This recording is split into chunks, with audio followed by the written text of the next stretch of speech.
2020년 7월 7일 화요일 지혜로운 큐티 생활 시작하도록 하겠습니다.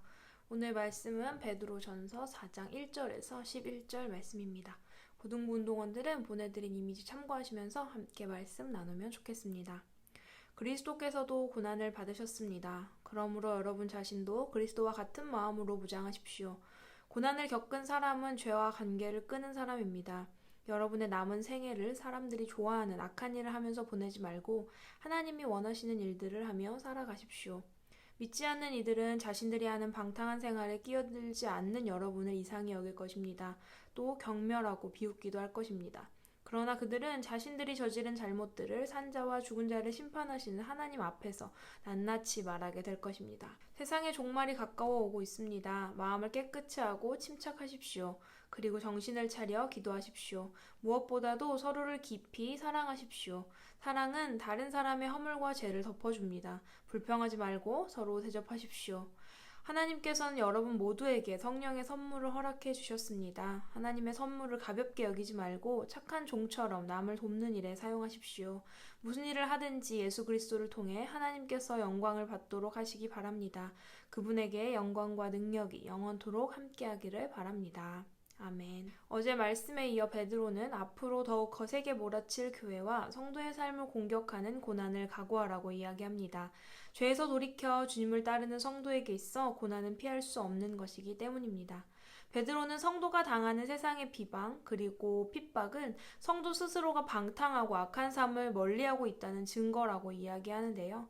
예수님을 만나기 이전의 삶은 세상 사람들과 같은 방탕과 우상숭배 등의 죄악에 빠져 있었지만 예수님을 믿어 천국 백성이 된 남은 생에는 하나님이 기뻐하시는 일들로 채워가기 위해 죄 대신 고난을 선택하라고 이야기하고 있습니다.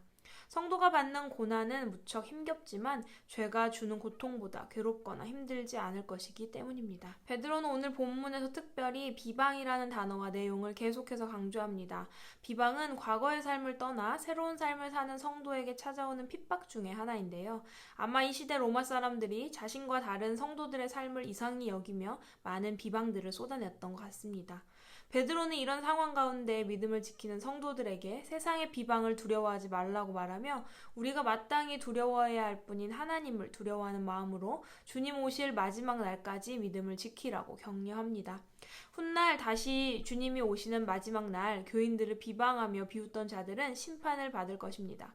지금 자신들의 즐거움과 힘이 영원할 것이라고 생각하겠지만 세상의 종말은 생각보다 금방 찾아올 것입니다. 그들은 심판자이신 하나님 앞에서 자신이 살아온 방탕하고 죄악된 삶을 자백하며 부끄러움을 당할 것입니다. 하지만 그날이 올 때까지 성도는 고난 가운데 굳건히 믿음을 지켜나가야 합니다. 그 일에는 성도가 서로 더욱 뜨겁게 사랑하는 일이 필요한데요. 마지막 날을 기다리는 삶은 결코 혼자 이뤄낼 수 없기 때문입니다. 마지막 때가 다가올수록 더 큰 고난과 어려움들이 찾아올 때 함께 기도하고 서로 용납하고 받은 은혜대로 서로를 섬길 때에 고난중에 있는 성도는 힘을 얻게 됩니다. 서로 사랑으로 보살피는 가운데 교회 공동체는 온전한 신앙으로 빚어지게 될 것입니다. 오늘 나의 삶은 고난을 각오하고 또 감수하며 살아가는 삶입니까? 나의 삶에는 하나님의 말씀대로 죄악을 떠나 살아가는 결단과 올곧음으로 인한 비방과 핍박이 가득합니까? 나의 삶이 신앙생활이 아무런 문제 없이 평안하다면 그것은 내가 예수님을 믿어 구원받은 천국 백성으로서의 삶을 올바로 살아가고 있지 못한 것은 아닐까요? 우리의 삶에 예수님으로 인한 말씀으로 인한 변화가 계속해서 일어나기를 바랍니다. 아무리 채우고 채워도 만족되지 않는 세상의 유혹과 욕망을 따르기 위해 우리의 힘과 시간을 허비하는 이름만 가진 그리스도인이 아니라 정말 세상과는 다른 삶을 살아가며 오직 하나님께만 소망을 두는 우리 고등부 운동원들의 삶이 되기를 바랍니다. 또한 마지막 날까지 믿음을 지키며 살아가고자 하는 믿음의 삶, 믿음의 결단과 함께 교회를 향한, 이웃을 향한, 지체를 향한 뜨거운 사랑이 회복되어서 고난과 비방에 지쳐있는 서로를 위로하고 또 격려하며 하나님이 기뻐하실 교회로 세워져 가기를 소망합니다. 지혜로운 큐티 생활 38번째 시간입니다. 흐리고 꾸물꾸물한 날씨 때문에 괜히 축축 처지는 하루를 보내고 있을 우리 운동원들에게 하나님의 말씀이 기쁨이 되고 힘이 되기를 원합니다. 이번 달부터는 여름 수련회 때 열릴 마켓 제이 달란트 시장에서 사용할 달란트를 드리고 있습니다. 주일 출석, 그리고 댓글 참여 및 특세 참여 등 수련회 전까지 있는 모든 고등부 행사, 예배, 활동 가운데 달란트가 쌓이게 됩니다. 꼼꼼하게 챙기셔서 수련회 때 좋은 아이템들 많이 구매하실 수 있기를 바랍니다. 댓글 당첨자에게는요, 더블 보너스가 추가되어서 제공되니까요, 많은 참여 부탁드립니다. 오늘의 댓글 당첨자 알려드립니다. 오늘의 댓글 당첨자는 1번 그리고 4번입니다.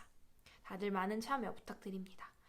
이어서 오늘의 퀴즈 드립니다. 첫 번째, 베드로 사도는 성도가 당하는 세상의 비방과 핍박은 성도가 어떠한 삶을 살고 있다는 증거라고 했나요?